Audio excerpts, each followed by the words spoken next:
இன்றைக்கி மார்னிங் நமக்கு ரொம்ப ஸ்லோவாக தான் போன மாதிரி இருந்தது. செல்வா 8 மணிக்கு தான் இன்றைக்கி வண்டிக்கு போனான். அவனை அனுப்பி வச்சுட்டு கொஞ்சம் பழம் மட்டும் கட் பண்ணி சாப்பிட்டுட்டு அப்படியே கொஞ்சம் நேரம் வெளியில் தான் உட்காந்துருந்தேன். அதுக்கப்புறம் தான் ஃப்ரெஷ் ஆகிட்டு சரி பசிக்கும்ல ஒன் சைடு சாப்பாடு வச்சுட்டு நேற்று வச்ச மீன் குழம்பு இருந்தது அதையும் லைட்டாக ஹீட் பண்ணியாச்சு. அப்புறம் கீரை வாங்கியிருந்தோமா அதை அவிக்கவே இல்லைல்ல. செல்வா நைட்டு ஃபுல்லாக திட்டிகிட்டு இருந்தான். இனிமேல் அப்பப்போ சமைக்கிறதா இருந்தால் மட்டும் இந்த கீரை ஐட்டம் வாங்கி ஃப்ரிட்ஜிலலாம் வச்சிட்ருக்காது அப்படின்னு கொஞ்சம் கோவம் வந்தது. பட் அவன் சொல்கிறது நியாயம் தானே, வாங்கி 2 நாள் ஃப்ரிட்ஜில் வச்சு சமைக்கிறது வேஸ்ட்டு தானே. கீரை அப்போவே சமைச்சு சாப்பிட்டா தானே நல்லாயிருக்கும்.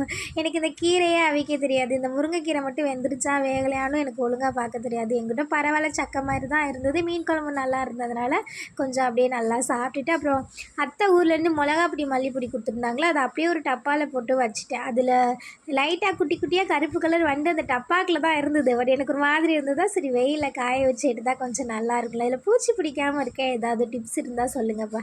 இன்றைக்கி நம்ம ஃபேமிலியில் ஹரி, நந்தினி, அர்ஷத், ஃபாஷிலா, முருகன், ஜீவா அவங்களுக்கு இனிய திருமண நாள் நல்வாழ்த்துக்கள். Bye by.